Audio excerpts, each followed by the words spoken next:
So my name is Fredrik Gustavsson, and very nice to see you all here.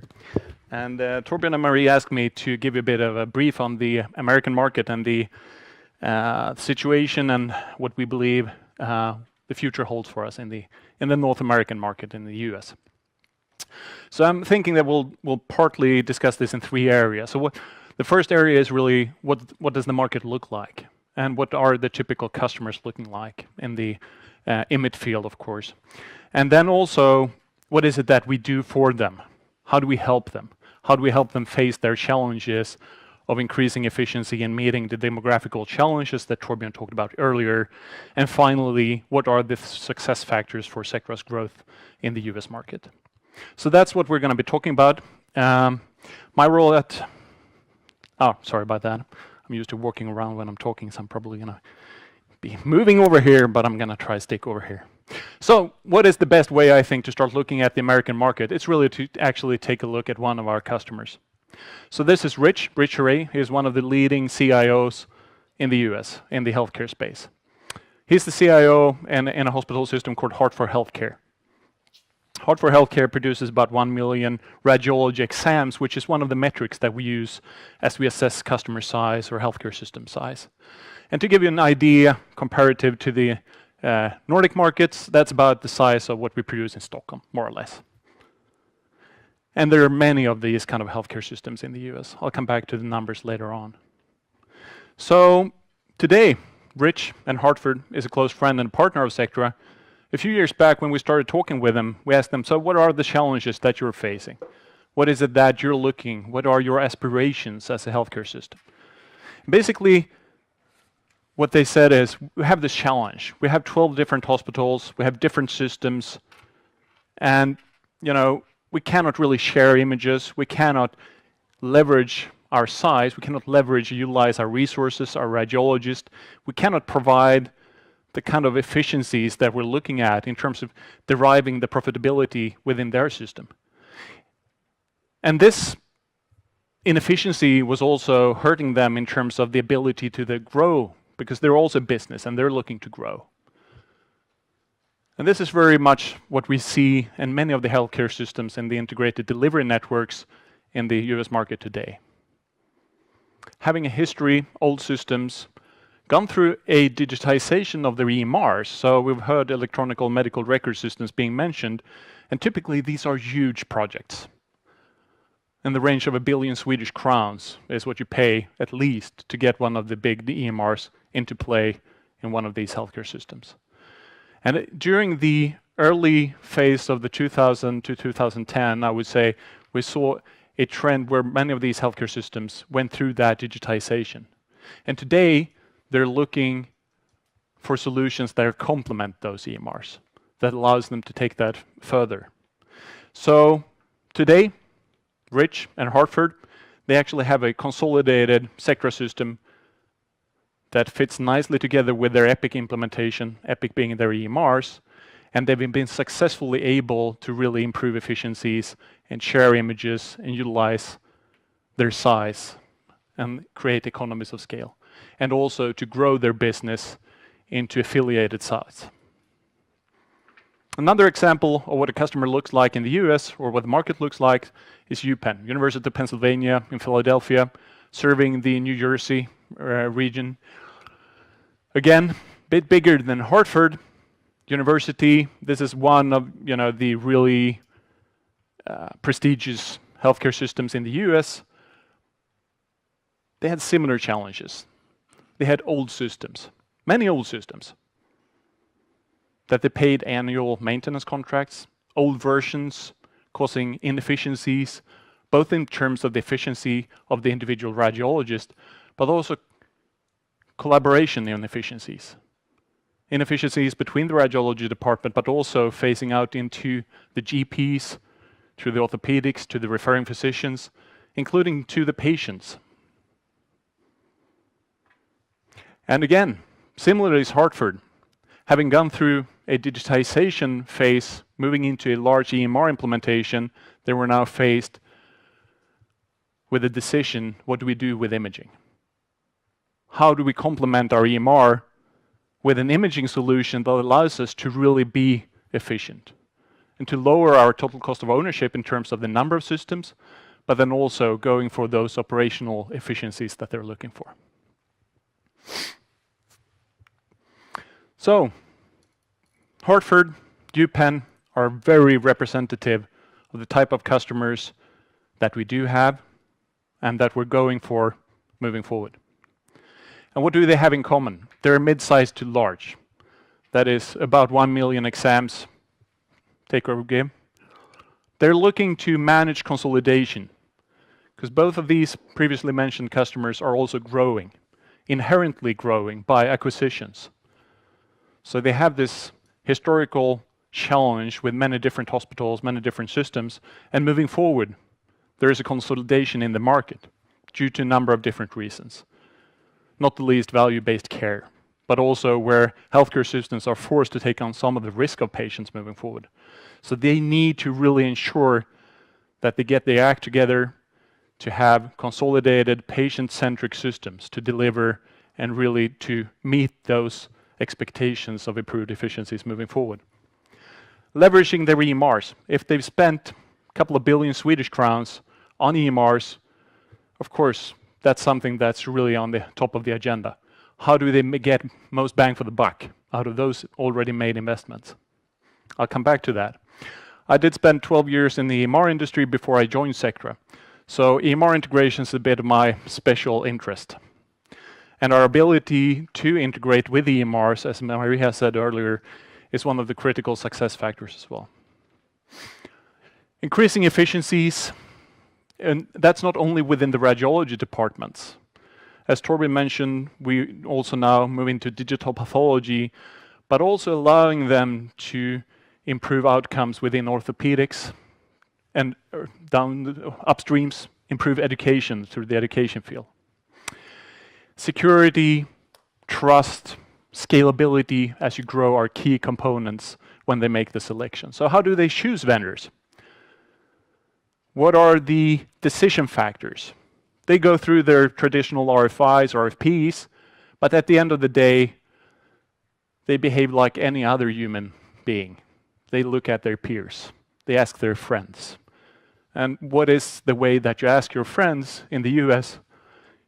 One of it is, of course, you ask your friends, but you also ask class.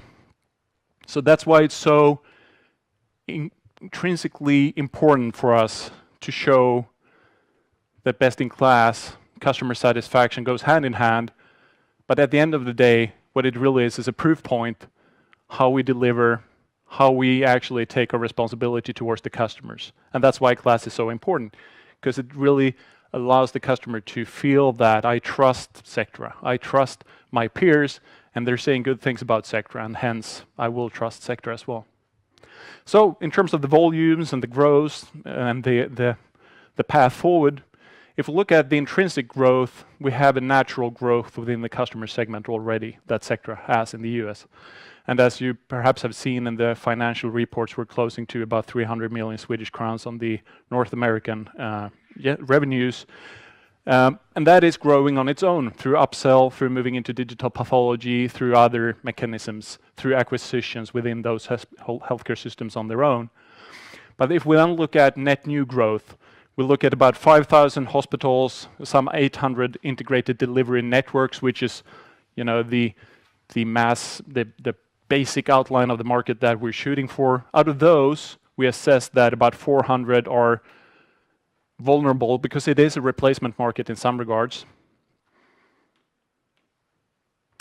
And then, assuming as we've heard Marie talking about contract lengths, this also goes for competitors, assuming average contract length about 7 years, and then a hit rate about 30%, which we probably should be able to beat, given our track record so far. It should mean about 20 large to mid-sized opportunities per year in terms of growth. And as Marie said, we're very well positioned. We have the best in class.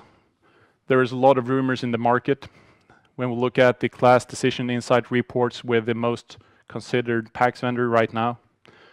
So it's, I think it's a compelling picture of the future. And I think it's fairly reasonable assumptions being made here as well. So that was a bit about what the customers look like, what their drive is, what their challenge is, what their aspirations are. So I'm going to move into our position right now in the US. We're about 100 people strong, probably a bit above that right now. We have some 300 customers in the US. And if you're following our press releases, you've probably seen that we recently signed up also Stanford, being one of the most prestigious healthcare systems in the US, which we're very proud to have their business. And I think as we've passed through RSNA this year, it's been a tremendous, I think, interesting sector these days in the US market. I'm not sure if I'm saying too much, but it's almost like we are having to select our customers because there is so much interest right now, which is good, because then we can truly focus on delivering solutions to the right customers that fits us, where we know that we will be successful, where we will deliver great outcomes. So looking a bit back, these are numbers from Frost & Sullivan, and it's an attempt to assess market growth in terms of the radiology imaging business. And what we're looking at is the amount of diagnostics exams performed.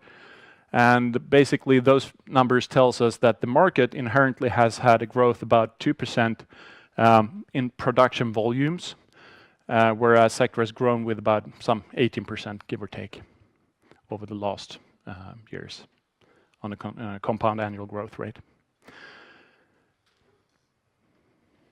Now, this is still not really taking into account, I think, the very interesting shift that we'll see moving into digital pathology, because we're just scratching the surface so far.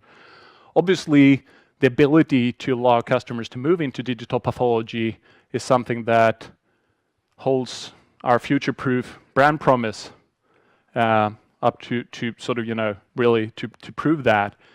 And it's something that's appealing to a lot of the customers. But we haven't truly, I think, even seen yet the consequences of digital pathology coming into play. So why is it that we're having this interest, and how do we look at helping customers, and what is the right of existence? And that's really creating value. And the way that we and our customers in the US, our partners, look at value is sometimes done through this equation, the value equation, which basically says that we look at patient time count divided by total cost.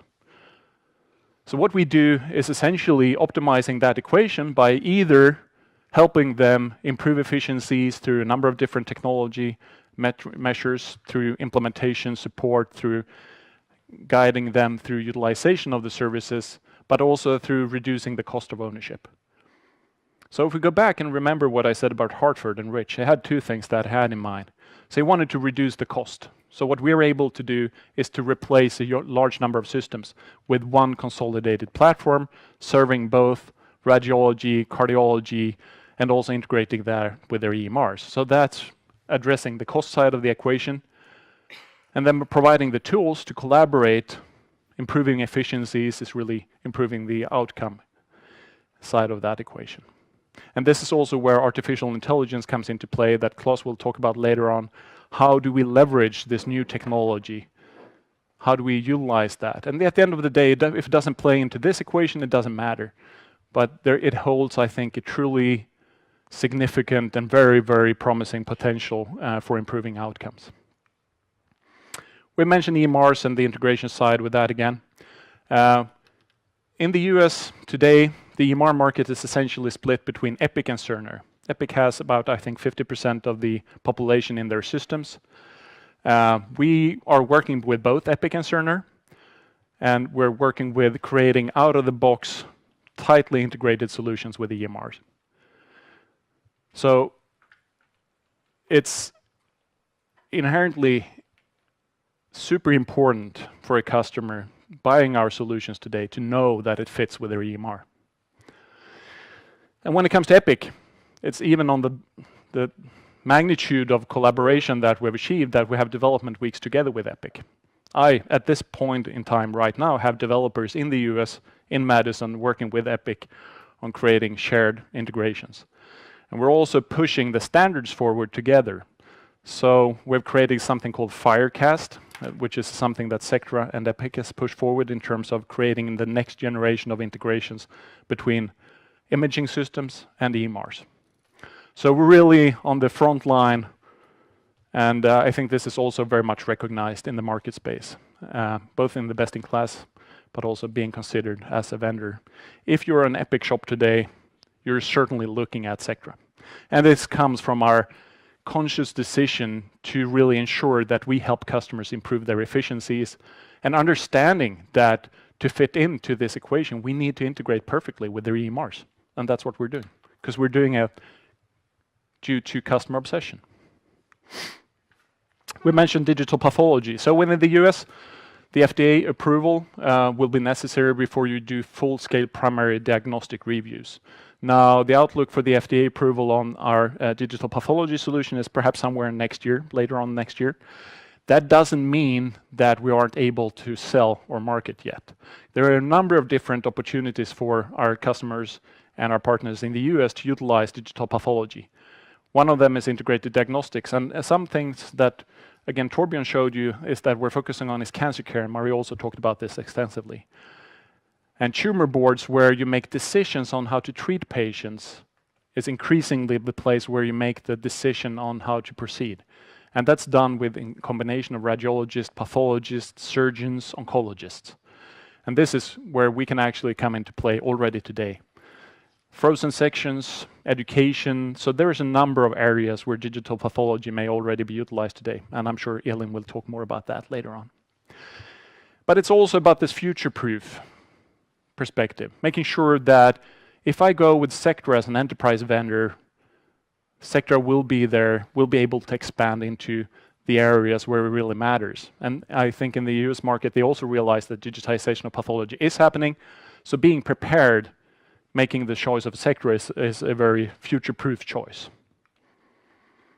So again, reiterating the success factors then, having looked at the market a bit on the growth, Sectra's position right now, these are the things that we really, the pillars, if you will, of what we believe are success factors for our forward growth in the US.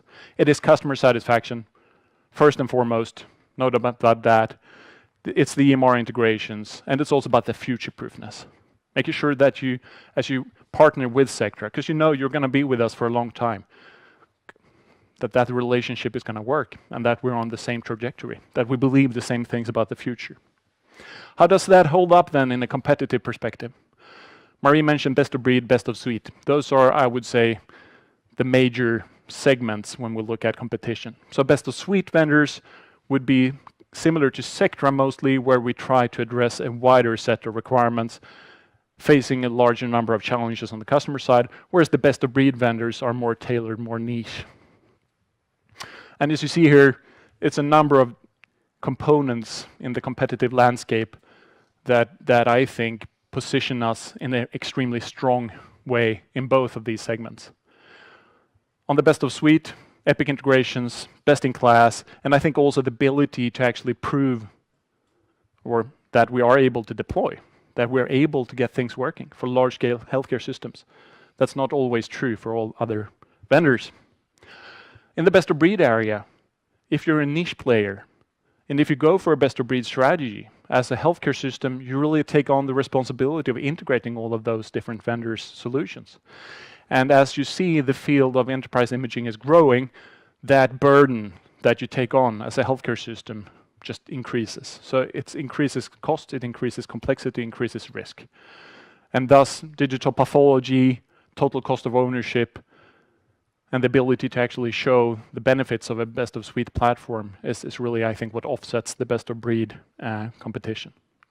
At the end, customer satisfaction is really what that matters ultimately, first and foremost, and that's, I think, everything that we strive for, and that also drives us as employees at Sectra as well. And of course, the best people, helping our customers improve patient outcome every day.